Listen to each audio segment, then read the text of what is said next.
ముందుగా పాత్రికేయ మిత్రులకి ధన్యవాదాలు. ఈరోజు జిల్లా కాంగ్రెస్ పార్టీ ఆఫీస్ సంజీవ్ రెడ్డి భవన్లో నూతన సంవత్సర వేడుకలు జిల్లా కాంగ్రెస్ పార్టీ అధ్యక్షులు నూతి సత్యనారాయణ గౌడ్ గారు మరియు నగర కాంగ్రెస్ పార్టీ అధ్యక్షులు దీపక్ చౌదరి గారి ఆధ్వర్యంలో భారీ ఎత్తున జరిగాయి. నూతన సంవత్సరం 2025కి వేడుకలు పలుకుతూ 2026లో అడుగు పెడుతున్న సందర్భంగా కాంగ్రెస్ పార్టీ చేస్తున్నటువంటి అభివృద్ధి పనులు ఇవాళ అంతా ఇంత కాదు. ఇవాళ ప్రజాపాలన వచ్చిన తర్వాత ప్రజలు ఎంత సంతోషంగా ఉన్నారు.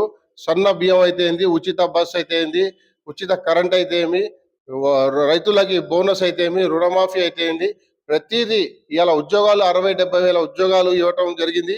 మరొక 40 వేల ఉద్యోగాలకి ప్రణాళిక సిద్ధం చేసిన మా రేవంత్ రెడ్డి గారు, మరి ఉప ముఖ్యమంత్రి భట్టి విక్రమార్క గారు, వ్యవసాయ శాఖ మంత్రి తుమ్మల నాగేశ్వరరావు గారు, పొంగులేటి శ్రీనివాస్ రెడ్డి గారు, మరి యావత్ క్యాబినెట్ మినిస్టర్లు అందరూ, మొత్తం ఎమ్మెల్యేలు కూడా భారీ ఎత్తున ఈ యొక్క ప్రజాపాలనలో పాల్గొంటూ ప్రతి ఊర్లో ప్రతి గడపలో కూడా పోరాటం చేస్తుంటూ మరి ఈ ప్రజలకు ఏం కావాలో తెలుసుకుంటూ వాళ్ళకి పని చేయడంలో ముందంజలో ఉన్నారు. కాబట్టి మనం కంటోన్మెంట్ ఎలక్షన్ కూడా ఉప ఎన్నిక గెలిచాము.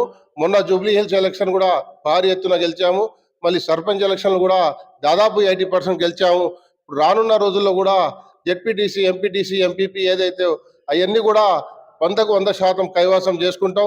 కార్పొరేషన్, జిహెచ్ఎంసీ ఎలక్షన్లు కూడా 100% గెలవడానికి పూర్తి ప్రయత్నం మా ప్రభుత్వం చేస్తూ ఉంది. కాబట్టి ఇక్కడ ముఖ్య నాయకులందరికీ కూడా ఒకటే అందరం తెలియజేస్తా ఉన్నాం.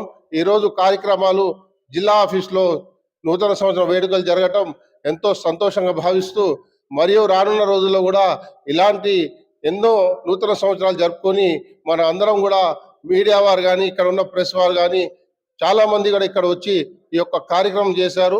అందరికి కూడా సంతోషం తెలియజేస్తూ నూతన సంవత్సర శుభాకాంక్షలు తెలియజేస్తున్నాం. జై కాంగ్రెస్.